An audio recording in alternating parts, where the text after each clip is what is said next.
നമ്മൾ ഈ ദിവസങ്ങളിൽ കേൾക്കുന്ന വാർത്തകളെല്ലാം അപകടങ്ങളിൽപ്പെട്ടതും തെരച്ചിലിൽ തുടർന്നുകൊണ്ടിരിക്കുന്നതും കാണാതായ വ്യക്തികളെ ജീവനോടെ തിരിച്ചു കിട്ടാൻ വേണ്ടി വ്യാകുലപ്പെടുന്ന ഒരു കേരളത്തിൻ്റെ വാർത്തയാണ്. നഷ്ടപ്പെട്ട വ്യക്തികളെ ജീവനോടെ തിരിച്ചു കിട്ടണം. എല്ലാ മനുഷ്യരും ആഗ്രഹിക്കുന്ന ഒന്നാണ് ജീവൻ എന്നുള്ളത്. തിരിച്ചു കിട്ടിയാൽ പോരാ, ജീവനോടെ തിരിച്ചു കിട്ടണം. ഇതേ ഭാരമാണ് സ്വർഗസ്ഥനായ പിതാവിൻ്റേത്. പാപം ചെയ്ത് ജീവൻ നഷ്ടപ്പെട്ട മനുഷ്യനെ ജീവനോടെ തിരിച്ചു കിട്ടണം. അത് ദൈവത്തിൻ്റെ ഏറ്റവും വലിയ ഭാരമാണ്. ദൈവം അതിനുവേണ്ടി ചെയ്തത് ജീവൻ കൊടുക്കുവാൻ ആ ദൈവം തന്നെ മനുഷ്യനായി ഭൂമിയിലേക്ക് വന്നു. എന്നിട്ട് ജീവൻ നഷ്ടപ്പെട്ടു പോയവർക്ക് ആർക്കെല്ലാം വിശ്വാസമുണ്ടോ അവർക്കെല്ലാം ജീവൻ പ്രാപിക്കാൻ ദൈവം സ്വന്തം പുത്രനെ പരസ്യമായി നിർത്തി. അതായത് യേശുവിൽ വിശ്വസിക്കുന്നവർക്കെല്ലാം നിത്യജീവനുണ്ട്. ജീവൻ മാത്രമല്ല, സമൃദ്ധിയായ ജീവൻ. ജീവൻ, സമൃദ്ധിയായ ജീവൻ, നിത്യജീവൻ. ഈ ജീവൻ ആർക്കും പ്രാപിക്കാം. എന്നാൽ ഇന്ന് ഭൂമിയിലുള്ള പലരുടെയും ജീവൻ നഷ്ടപ്പെട്ടു പോയാൽ അവരെ തിരിച്ചെടുക്കാൻ യാതൊരു സംവിധാനവും ഇന്ന് ഭൂമിയിലില്ല. എന്നാൽ യേശു ക്രിസ്തുവിൻ്റെ അടുക്കിലേക്ക് വരുന്ന എല്ലാവർക്കും നിത്യജീവൻ നൽകുവാൻ തക്കവണ്ണം സ്വന്തം പുത്രനെ നൽകി ദൈവം ഈ ലോകത്തെ സ്നേഹിച്ച സത്യം ഈ സീസണിൽ നാം മറ്റുള്ളവരോട് പറയണം. ഏത് നഷ്ടപ്പെട്ട വ്യക്തിക്കും, അതായത് ജീവൻ നഷ്ടപ്പെട്ട വ്യക്തികൾക്ക് ജീവൻ തിരിച്ചു കൊടുക്കാൻ കഴിയുന്ന കർത്താവായ യേശു. യേശുവിൽ വിശ്വസിക്കുക എന്നാൽ നീയും നിന്റെ കുടുംബവും രക്ഷ പ്രാപിക്കും. കുടുംബം ഒരു വീട്ടിലെ എല്ലാവരും ഈ രക്ഷയിലേക്ക് വരണമെന്നുള്ളത് ദൈവത്തിൻ്റെ ഇഷ്ടമാണ്. നമ്മുടെ ഇഷ്ടത്തെക്കാൾ അത് കർത്താവിൻ്റെ താല്പര്യമാണ്. എല്ലാവരും സൗഖ്യമാകണമെന്നുള്ളത് നമ്മുടെ താല്പര്യത്തെക്കാൾ അത് യേശുവിൻ്റെ താല്പര്യമാണ്. എല്ലാവരും ശാപവിമുക്തരാകണമെന്നുള്ളത് നമ്മുടെ താല്പര്യത്തെക്കാൾ ദൈവത്തിൻ്റെ താല്പര്യമാണ്.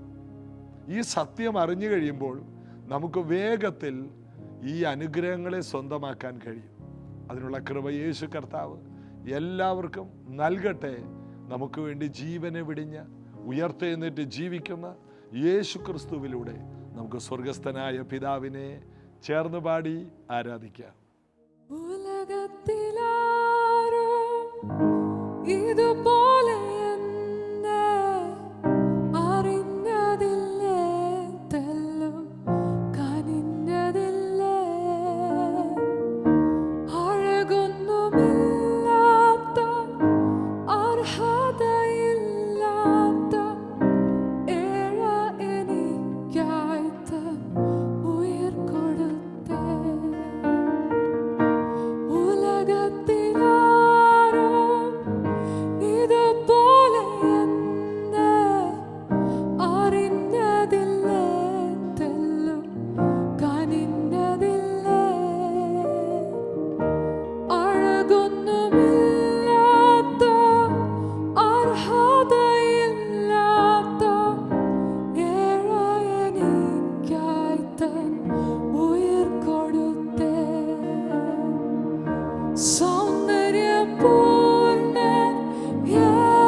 കാത്തുനിന്നേ സൗന്ദര്യപൂർണ്ണൻ യേശു സർവാംഗ സുന്ദരൻ യേശു എന്നാദ്യ പ്രേമം യേശു എൻ ജീവകാരണൻ യേശു സൗന്ദര്യപൂർണ്ണൻ യേശു സർവാംഗ സുന്ദരൻ യേശു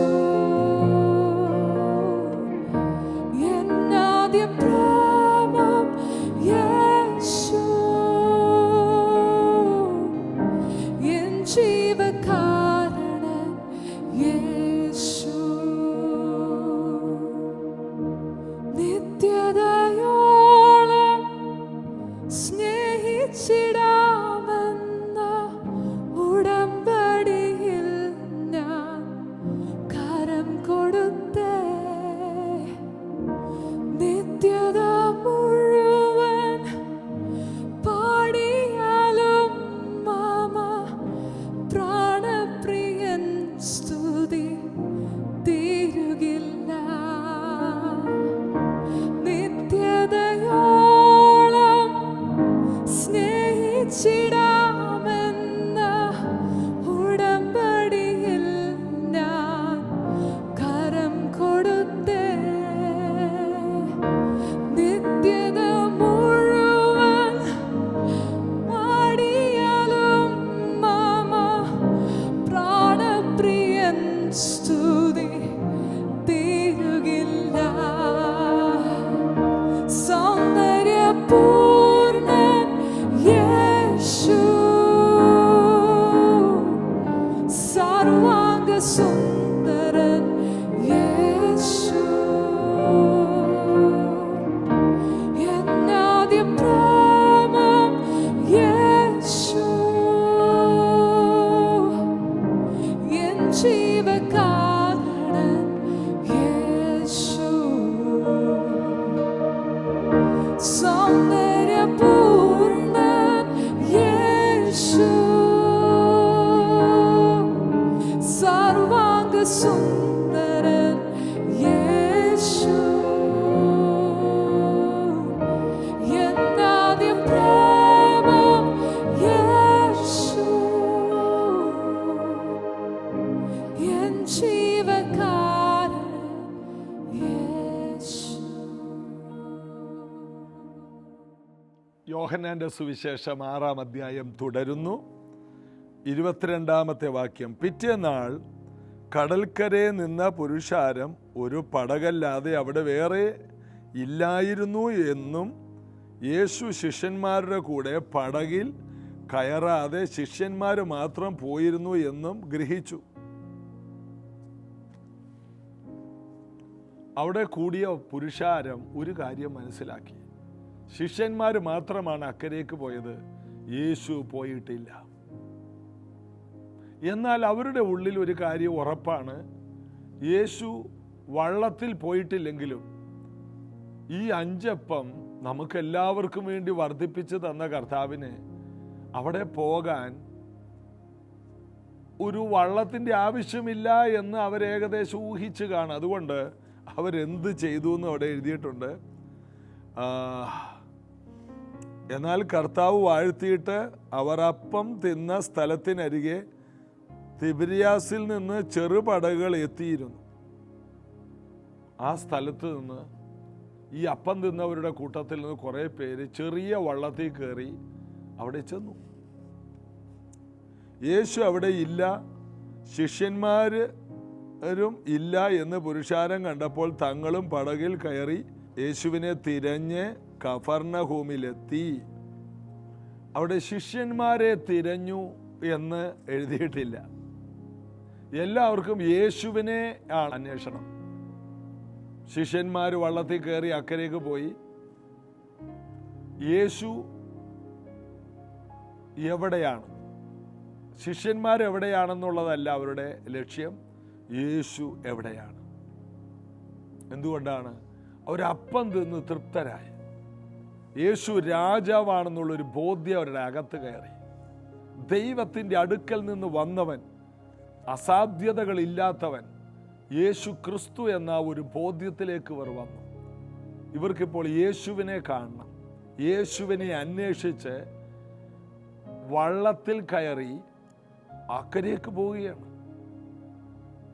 അതായത് യേശു എവിടെയുണ്ടോ അവിടെ പ്രത്യേകിച്ച് പാലത്തിൻ്റെ ആവശ്യം പോലും ഇല്ല. ഇന്ന് പലരും പറയും, ഞങ്ങളുടെ ചർച്ചിലോട്ട് വരാനായിട്ടൊരു വഴിയില്ല, ഞങ്ങളുടെ ചർച്ചിലേക്ക് വരാൻ റോഡ് പണിയാണ്, ഞങ്ങളുടെ ചർച്ചിൻ്റെ ഏരിയയിൽ നല്ല വഴിയില്ല, പാർക്കിംഗ് ഏരിയ ഇല്ല. യേശു എവിടെയെങ്കിലും ഉണ്ടെങ്കിൽ പാർക്കിംഗ് ഏരിയയും വേണ്ട, നല്ല വഴിയും വേണ്ട, എങ്ങനെയും ജനങ്ങൾ എത്തും. ഇതിൽ നിന്ന് നമ്മൾ മനസ്സിലാക്കുന്നത്, ചിലർ പറയുന്ന കാരണങ്ങളെ ഒന്നും അംഗീകരിക്കരുത്. ഞങ്ങൾക്ക് നല്ല ചർച്ച ഉണ്ടായിരുന്നെങ്കിൽ, ഞങ്ങൾക്ക് നല്ല സംവിധാനം ഉണ്ടായിരുന്നെങ്കിൽ ഞങ്ങളുടെ ചർച്ചിൽ ഒത്തിരി പേര് വരും. ഇല്ല, ജനങ്ങളെ അങ്ങനെ സൗകര്യങ്ങൾ കൊണ്ടൊന്നും കളിപ്പിക്കാനൊന്നും നോക്കണ്ട. ജനങ്ങൾക്ക് അവരുടെ ജീവിതത്തിന് വേണ്ട ജീവൻ കൊടുക്കാൻ ആരുണ്ടോ അവിടെ ജനങ്ങൾ എത്തിയിരിക്കും. യേശു അവർക്ക് ജീവൻ കൊടുത്തു, വിശപ്പിനുള്ളത് കൊടുത്തു. അതുകൊണ്ട് അവർ യേശുവിനെ തിരഞ്ഞു. ജീവൻ കൊടുക്കാൻ കഴിവുള്ളവൻ. അപ്പം അതാണ്, ജീവൻ കൊടുക്കാൻ കഴിവുള്ളത് യേശു അവർക്ക് കൊടുത്തു. യേശു അവർക്ക് വണ്ടിക്കൂലി പ്രാർത്ഥിച്ച് വർദ്ധിപ്പിച്ചു കൊടുത്തു എന്നല്ല, യേശു അവർക്ക് അവിടെ ഇരുത്തി തിന്ന് തൃപ്തരാക്കി അവരെ പറഞ്ഞയച്ചു. ഇരുത്തി തൃപ്തരാക്കി പറഞ്ഞയച്ചു. യേശുവിൻ്റെ അടുക്കൽ വന്നാൽ സംതൃപ്തി ഉണ്ടാകുമെന്ന് അവർക്ക് മനസ്സിലായി. യേശുവിൻ്റെ അടുക്കൽ വന്നാൽ അവരുടെ വിഷയങ്ങൾക്കൊരു മറുപടി ഉണ്ടെന്ന് ഉറപ്പായപ്പോൾ അവർ യേശുവിനെ തിരഞ്ഞ് അലഞ്ഞു നടക്കുകയാണ്. യേശു എവിടെയുണ്ട്? ഈ ദിവസങ്ങളിൽ യേശു എവിടെ ഉണ്ടെന്ന് വെളിപ്പെടുത്തുവാൻ ദൈവം നമ്മെ ആക്കിയിരിക്കുന്നു. ഇന്ന് യേശു എവിടെയുണ്ട്? യേശുവിൻ്റെ അഡ്രസ്സ് ഏതാണ്? കൊലോസ്യ ലേഖനം 1:27 കാണുന്നു, മഹത്വത്തിൻ്റെ പ്രത്യാശയായ ക്രിസ്തു നമ്മിൽ വസിക്കുന്നു. നമ്മിൽ വസിക്കുന്ന യേശുവിനെ നമുക്ക് വേണ്ട രീതിയിലൊന്ന് വെളിപ്പെടുത്താൻ കഴിയാത്തത് കൊണ്ട് ഇന്ന് ജനങ്ങൾ എങ്ങോട്ട് പോകണമെന്നറിയാതെ ഭാരപ്പെടുന്നു. നമ്മിലുള്ള യേശുവിനെ ഒന്ന് വെളിപ്പെടുത്തണം. നമ്മിലുള്ള ഞാനെന്ന വ്യക്തി വെളിപ്പെട്ട് നിൽക്കുന്നത് കൊണ്ട് യേശുവിന് വളരാൻ കഴിയുന്നില്ല. വീണ്ടും ജനിച്ച ഒരു ദൈവ പൈതൽ നമ്മിലുള്ള യേശുവിനെയാണ് മറ്റുള്ളവരുടെ മുമ്പിൽ വെളിപ്പെടുത്തേണ്ടത്. അതിൻ്റെ അർത്ഥം പൗലോസ് പറയുന്ന പോലെ, ജീവിക്കുന്നത് ഞാനല്ല, എന്നിൽ ക്രിസ്തുവാണ്. വീണ്ടും ജനിച്ച ഒരു ദൈവ പൈതലിൽ യേശു വെളിപ്പെടണം, യേശു വളരണം. നമ്മിൽ യേശു വളർന്നു നിന്നാൽ പുരുഷാരം മുഴുവനും നമ്മുടെ അടുക്കലേക്ക് വരും. നമ്മുടെ അടുക്കലേക്ക് ജനങ്ങൾ വരുന്നില്ലെങ്കിൽ അതിൻ്റെ അർത്ഥം നാം ക്രിസ്തുവിൽ വളർന്നിട്ടില്ല.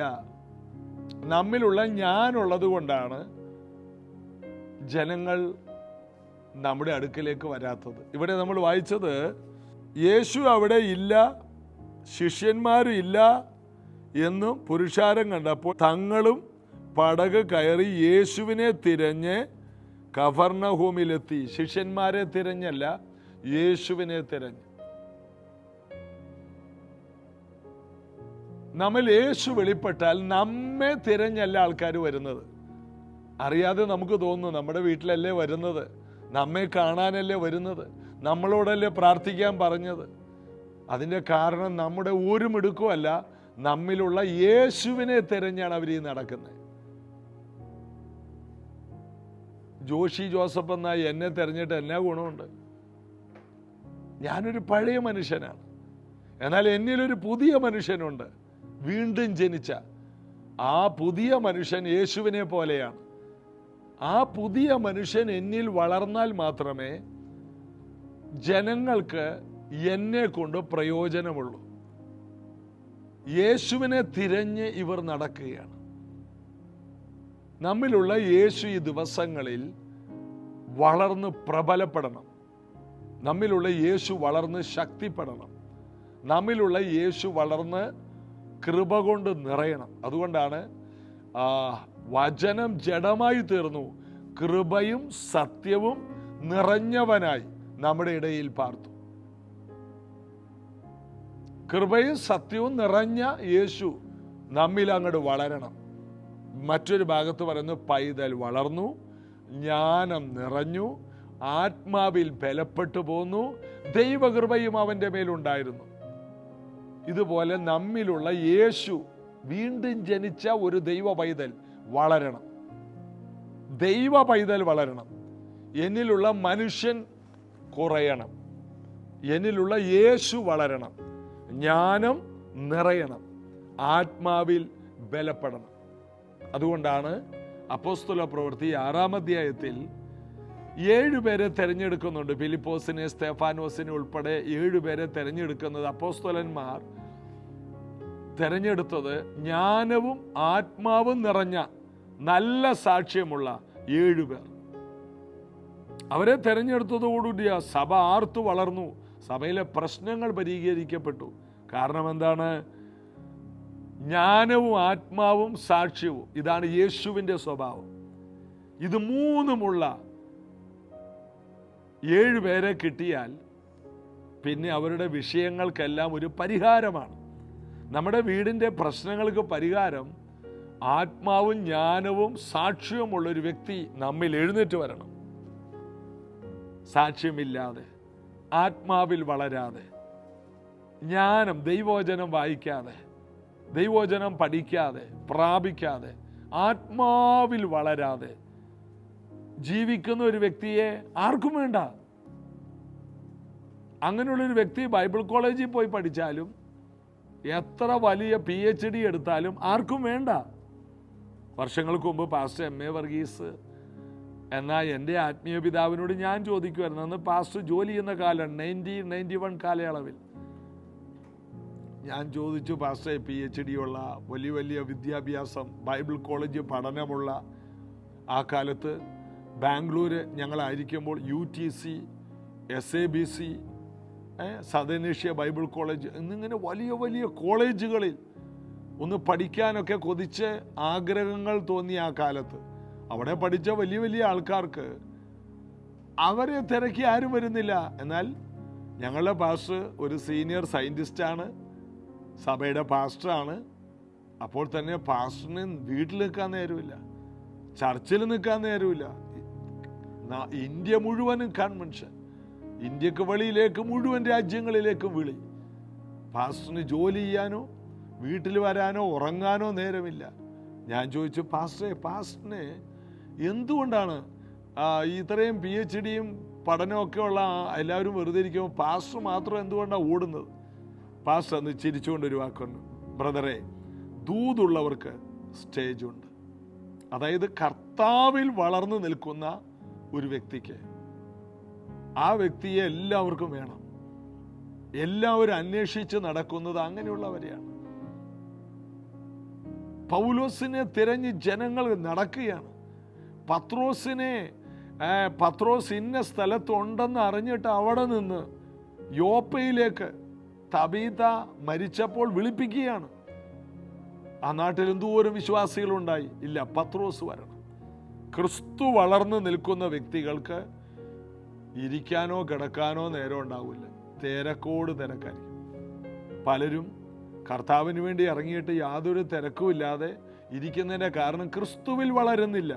നിങ്ങൾ ഈ ഒരു ദൂത് ഇന്ന് പിടിക്കുമെങ്കിൽ, നിങ്ങൾ കർത്താവിലൊന്ന് വളരാമെങ്കിൽ, നിങ്ങൾ ഈ കാലഘട്ടത്തിൽ ഏറ്റവും തിരക്കുള്ള ഒരു ദൈവ പൈതലായിരിക്കും, ഒരു ദൈവദാസിയായിരിക്കും, ഒരു ദൈവദാസനായിരിക്കും. അതിനൊരു വീട്ടമ്മയെന്നില്ല, ഒരു ജോലിക്കാരനെന്നില്ല, ഒരു യൗവനക്കാരനെന്നില്ല, ഒരു സ്കൂൾ വിദ്യാർത്ഥിനിയെന്നില്ല. നിങ്ങൾ കർത്താവിൽ വളരാൻ തുടങ്ങിയാൽ നിങ്ങൾ തിരക്കുള്ളവരായിരിക്കും. വർഷങ്ങൾക്ക് മുമ്പ് ഞാൻ കണ്ടിട്ടുണ്ട്. ബഥേലേജി ചർച്ചിൽ നിന്ന് അവധിക്കാലം കിട്ടിയാൽ ചർച്ചിലെ പിള്ളേർ 9ാം ക്ലാസ്സും 10ാം ക്ലാസ്സും പഠിക്കുന്ന കുഞ്ഞുങ്ങൾ അവർ കേരളത്തിലോട്ട് വരും. കേരളത്തിലെ കൺവെൻഷനുകളെ എല്ലാം ഇളക്കി മറിക്കും. 10ാം ക്ലാസ് അവധി, സ്കൂൾ അവധി, ഏത് അവധി ഒരാഴ്ച കിട്ടിയാൽ കേരളം മുഴുവൻ ഭയങ്കര ഉണർവ് യോഗമാണ്. അത് കഴിഞ്ഞ് അവർ സ്കൂളിൽ പോകും. വലിയ കർത്താവ് ഇങ്ങനെ ജ്വലിച്ച് നിൽക്കുകയാണ്. അതിന് പ്രായമില്ല. വിദ്യാഭ്യാസം സ്കൂളിൽ പഠിക്കുകയാണെന്നൊന്നും പറയരുത്.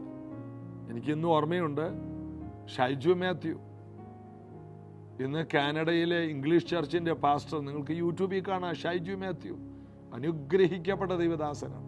അദ്ദേഹത്തിൻ്റെ പ്രസംഗങ്ങൾ നിങ്ങൾ കേൾക്കണം. അദ്ദേഹത്തിൻ്റെ അമ്മ കുഞ്ഞുമോൾ സിസ്റ്ററും അപ്പൻ അച്ചൻകുഞ്ഞു പേറും ഈ കുഞ്ഞ് ജനിച്ചപ്പോൾ ചർച്ചിൽ ദേവാലയത്തിൽ കൊണ്ടുവന്ന് കിടത്തും. അവൻ ദേവാലയത്തിൽ ശമൂവേലിനെ പോലെ വളരണമെന്ന് അമ്മ പറഞ്ഞു. എല്ലാ മീറ്റിങ്ങിലും ഈ കുഞ്ഞ് ആ ടർക്കിയിൽ തുണിയിൽ പൊതിഞ്ഞ് ഫ്രണ്ടിൽ കൊണ്ടുവന്ന് കിടത്തിയിട്ടുണ്ട്. ആ കുഞ്ഞ് അവൻ ദേവാലയത്തിൽ വളർന്നു.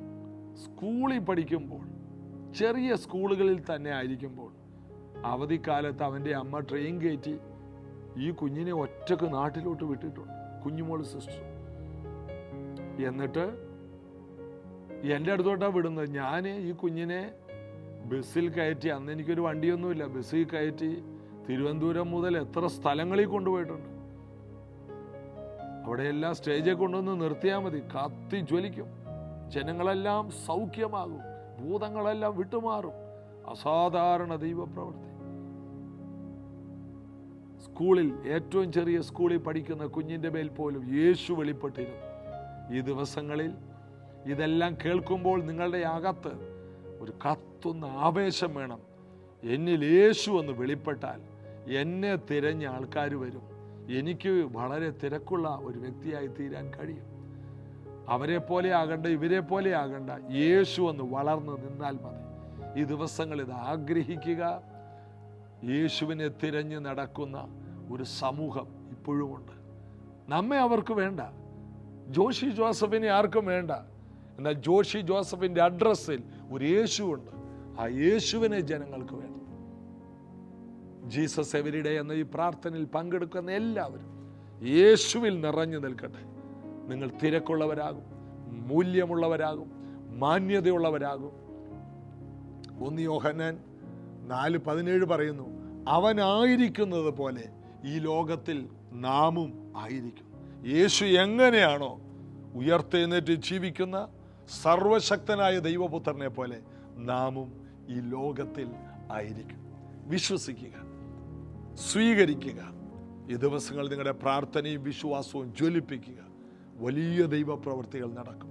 പ്രാർത്ഥിക്കാം. യേശുവിൻ നാമത്തിൽ ഇത് കേട്ട ഓരോ മക്കളുടെ ഉള്ളിൽ യേശു വളരട്ടെ. അവരുടെ സ്വയം ഇല്ലാതെയാകട്ടെ. അവരുടെ പേഴ്സണാലിറ്റി മാറട്ടെ. ക്രിസ്തുവിൽ ഒരു മനുഷ്യൻ എഴുന്നേറ്റ് വരട്ടെ. അത്ഭുത മനുഷ്യൻ എഴുന്നേറ്റ് വരട്ടെ. പ്രാർത്ഥന വീരൻ എഴുന്നേറ്റ് വരട്ടെ. ആത്മീകൻ എഴുന്നേറ്റ് വരട്ടെ. അകത്തെ മനുഷ്യൻ പ്രബലപ്പെടട്ടെ. യേശുവിൻ്റെ നാമത്തിൽ രോഗികളെ സൗഖ്യമാക്കുന്ന, ഭൂതങ്ങളെ പുറത്താക്കുന്ന വ്യക്തിയായി വ്യക്തികൾ തീരട്ടെ.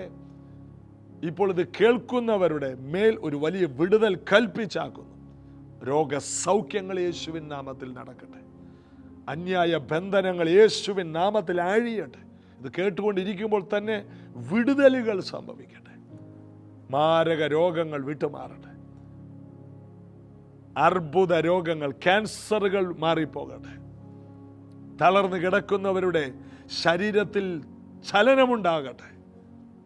അസ്ഥി മജ്ജകളിലേക്ക് ജീവൻ വ്യാപരിക്കട്ടെ. സാമ്പത്തിക വഴികളെല്ലാം തുറന്നു വരട്ടെ യേശുവിൻ നാമത്തിൽ. ആമേൻ.